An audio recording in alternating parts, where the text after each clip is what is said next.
guys, it's She Wong, and I tried to make a turban. This is my first time. I think I did pretty okay.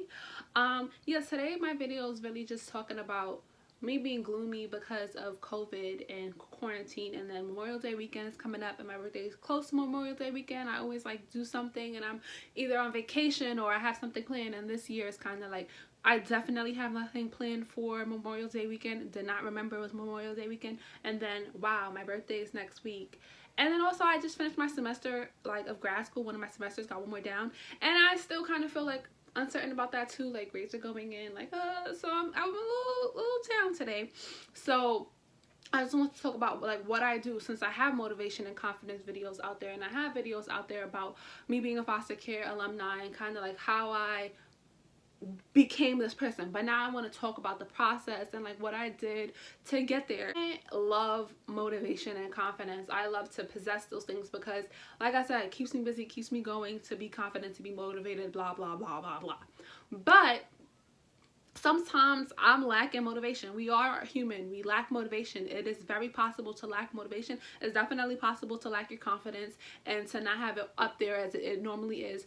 And when I'm like that, I love quotes. I'm big on quotes. Like anybody who really knows me knows I love quotes. On my work office, I have quotes that I change every week, where I just change my background on my screen for different quotes. I feel like quotes help you, because I feel like affirmation and just seeing something every day and having it like in your head helps. So for this video, I came up with two quotes that I wanted to talk about, and in these two quotes I would just talk about like what they mean for me, how I use them, how I internalize them, and just go with it. So the first quote is, "Happy girls are the prettiest," and it's by Audrey Hepburn. And that quote to me means like happy girls are the prettiest. Like when you are your most happiest, you are your most prettiest. Like when you're happy, think about it, you're happy, whatever the reason. You're happy because you're on vacation, you're happy because you're in school, you're happy, you're just happy, right? You're happy because you're living. And when you're happy, you possess a certain glow to you. Like you ever hear people talk about like, oh, you got that glow because you're happy. When you're in a uprooted spirit, your best features are going to shine out and pour out and just like be there and be positive, right? So happy girls are the prettiest. I feel like, to me, like, you could look good, you could look good on social media, you could look good in person, but are you happy? That happy girl is really the prettiest girl, because at the end of the day, when I see you without being on Instagram, without, being at an event, do you still look pretty? And I feel like being pretty is something that's internal. Like, yeah, you could be pretty on the outside, but do you feel pretty on the inside? And I feel like you only feel pretty on the inside when you're happy. So happy girls are the prettiest. Like if you're happy, there's no one that could shine or rain on your parade. And I feel like that's kind of like what always kept me going. Is like, I am pretty, period, but I'm pretty because I'm happy with who I am as a woman, who am I as a daughter, who am I as a student, who I am as an employee, a co-worker.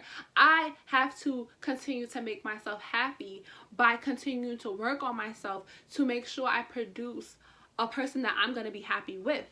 And that's why I feel like happy girls are the prettiest. Like Audrey Hepburn was correct when she said that quote.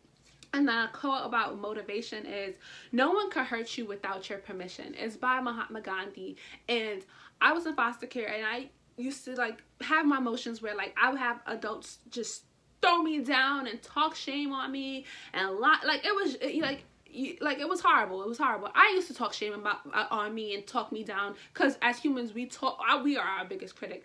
But no one could hurt you without your permission. Like I love Mahatma Gandhi. Like if I was to ever have somebody that I look up to, it would be him. Like no one can literally hurt you without your permission. Like I used to be so afraid to tell people about my life and who I am as a person and my struggle. And I feed you all this information about my life and you turn around and use it against me. How can you hurt me if I already told you who I was as a person? You are hurting yourself because you are trying to talk bad about me. You're trying to lessen me down. You're not hurting me. You can't hurt me because I don't give you the permission to.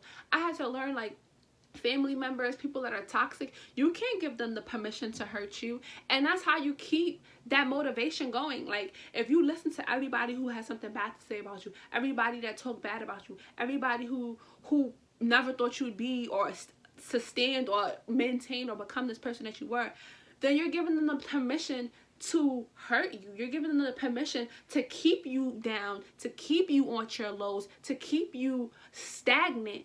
And you can't give nobody that permission. The only permission that you could give somebody is the permission that, listen, you can't even hurt me, okay? Because I've done been through way worse. I've done overcame so much to be who I am right now, in this moment, in this breath. So I'm not giving you that permission. And I feel like as women, as people, we often give people the permission to hurt us.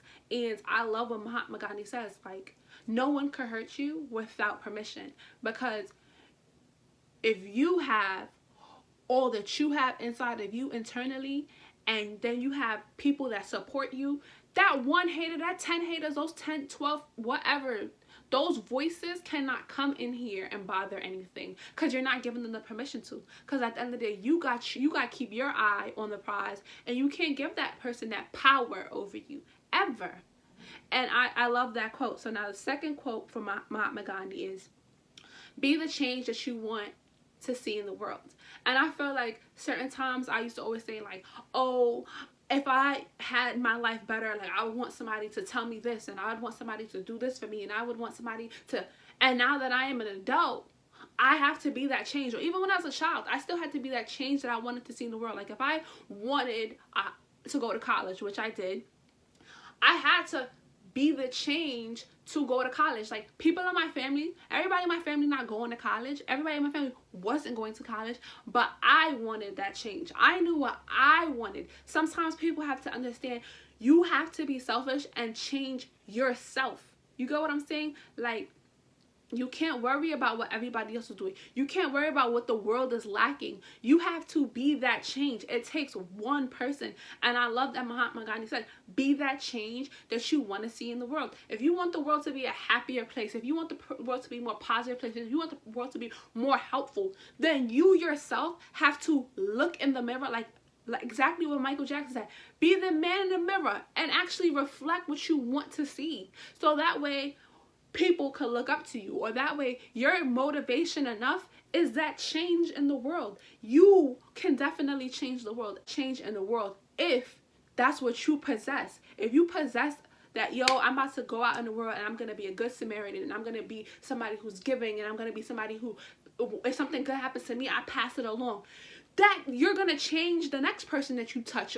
And that's how the world works. But if you're interacting and you're negative, then you're throwing a negative light out, and then you're changing the world, because the world will become negative. Not because of one person, but because of a domino effect.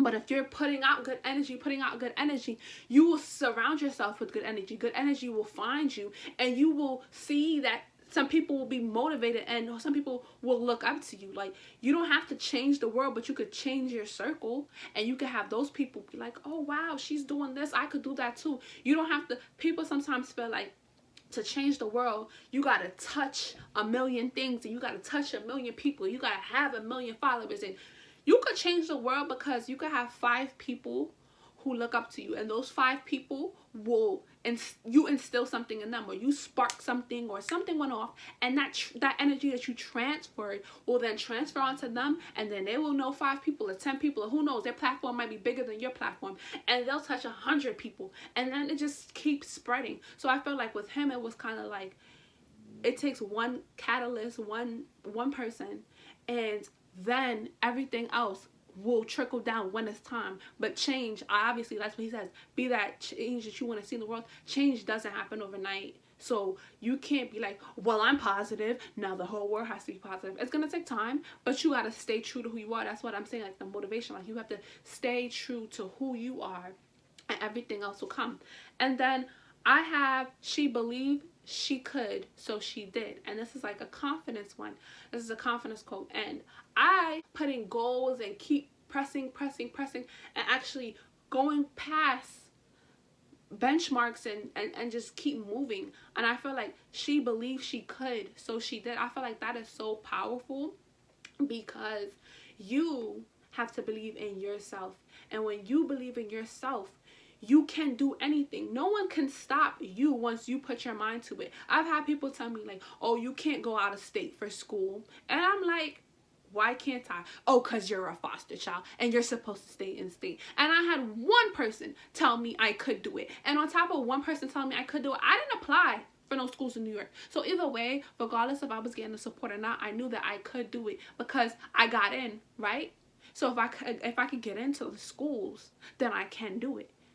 You're saying I can't do it because of my circumstances, and that is not telling me I can't do it. People were saying, oh, when you go to school away, you're going to get pregnant. That didn't happen. You're reflecting your negative energy on me. And unless you allow it, that's why you have to have the confidence in yourself, because people's words, they can stray you along, but you have to allow yourself to know, listen, she believed, I believed that I was going to go to school for 4 years, and in 4 years I was going to finish and come back to New York and do whatever I had planned. I didn't know what I was going to do as a senior in high school, but that's exactly what I felt like I could do. And I believed in myself. And it only takes one person to believe in you, and that is you. Because at the end of the day, you wake up every morning and you strive for whatever you strive for, or you go after whatever you go after. So you have to believe in yourself that you can do it, so you can actually get up and make the steps and make the movements to actually produce and do the things that you say you're going to do, right or wrong. One more time. Happy girls are the prettiest. So I want, after this video, for you to talk about, or you to internalize and see what traits you like about yourself and if you're happy, and then you'll be pretty. No, I'm joking. But then I also want you to talk about the goals you want in life and the dreams that you have, and then put whatever steps that it would take for you to get there.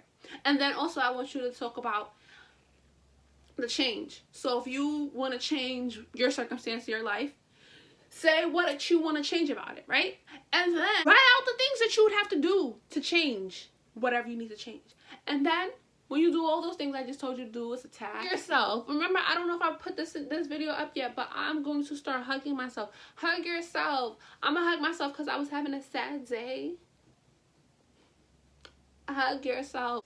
Hug yourself. Hug yourself for waking up. Hug yourself for being motivated. Hug yourself for watching this video and for hopefully learning something new. And then like, subscribe, and comment. I want you guys to start commenting under my post like, that video was head on, or that video should have been a little bit longer. Like, I want you guys to help me help you by learning how to do this YouTube stuff, and then like giving me some feedback so I can apply it. You get what I'm saying? Thank you.